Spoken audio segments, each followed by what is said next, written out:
Welcome to PK cooking channel.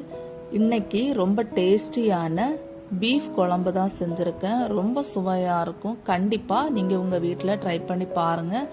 Dosa, idli, chapati, puri, parotta, புட்டு, இடியப்பம் கூட சாப்பிட்றதுக்கு ரொம்ப நல்லாயிருக்கும். வாங்க இது எப்படி செய்யலான்னு உங்களுக்கும் சொல்லித்தரேன். கடாய் அடுப்பில் வச்சுருக்கேன். அதில் 2 கைப்பிடி அளவு தேங்காய் போட்டுக்குங்க. ஆயில் எதுவும் ஊற்ற வேண்டாம். தேங்காவை பொன்னிறமாக வதக்கி எடுத்துக்கலாம்.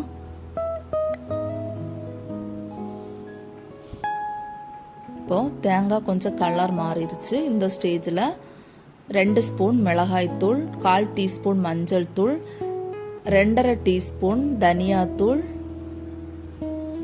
கொஞ்சமாக நல்ல மிளகு போட்டு கொஞ்சம் வதக்கிக்குங்க. இப்போ இதில் 1 டீஸ்பூன் பெருஞ்சீரகம் போட்டுக்குங்க. போட்டுட்டு மசாலா நல்லா வறுபட்டு இந்த மாதிரி கலர் சேஞ்ச் ஆகி வந்ததுக்கப்புறம் ஸ்டவ் ஆஃப் பண்ணிடுங்க. ஒரு குக்கர் அடுப்பில் வச்சு ஒரு 3 ஸ்பூன் ரிஃபைண்ட் ஆயில், கொஞ்சமாக பட்டை, கொஞ்சமாக கிராம்பு, 3 பெரிய வெங்காயம் சின்ன சின்னதாக கட் பண்ணி வச்சுருக்கேன். அதையும் ஆட் பண்ணி கொஞ்சம் வதக்குங்க.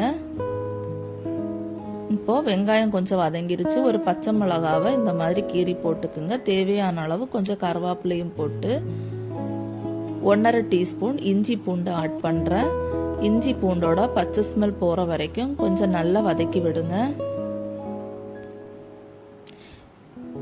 2 தக்காளி ஆட் பண்ணி தேவையான அளவு உப்பு ஆட் பண்ணி நல்லா வதக்கி விடுங்க.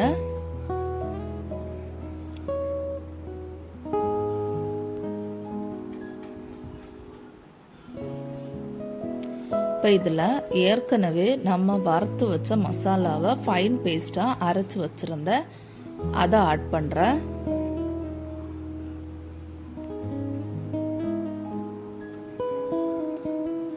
இப்போ தேவையான அளவு கொஞ்சமாக தண்ணி ஊற்றி ஏற்கனவே 1/2 கிலோ பீஃபை கழுகி வச்சுருந்தேன். அதையும் ஆட் பண்ணி நல்லா மிக்ஸ் பண்ணிவிட்டு 8 விசில் வேக வச்சு எடுத்துடலாம்.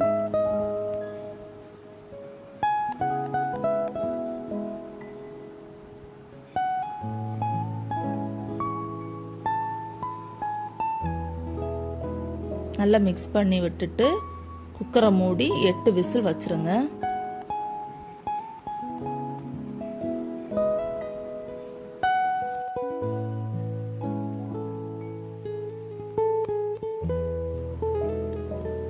குழம்பு சூப்பராக ரெடியாகி வந்திருக்கு.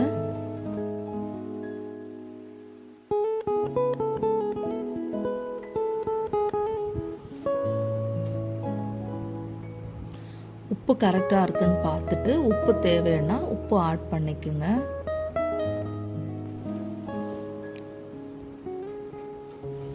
ஸ்டவ் ஆன் பண்ணி மறுபடியும் மீடியம் ஃப்ளேமில் ஒரு 2 நிமிஷம் வேக வச்சு எடுத்துக்கலாம்.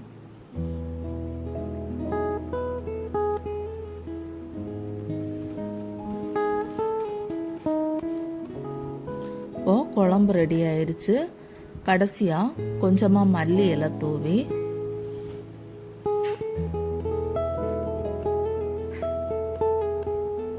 கொஞ்சம் பட்டர் ஆட் பண்ணுறேன். இப்போ பட்டர் இல்லாமல் நெய் இருந்தாச்சுன்னா நெய்யும் ஆட் பண்ணலாம். இப்போ குழம்பு ரெடி ஆயிடுச்சு. ஸ்டவ் ஆஃப் பண்ணிக்கலாம். கண்டிப்பாக இந்த டிஷ்ஷை உங்கள் வீட்டில் ட்ரை பண்ணி பாருங்கள். வீடியோ பிடிச்சிருந்தா லைக் பண்ணுங்க, ஷேர் பண்ணுங்க, சப்ஸ்கிரைப் பண்ணுங்க.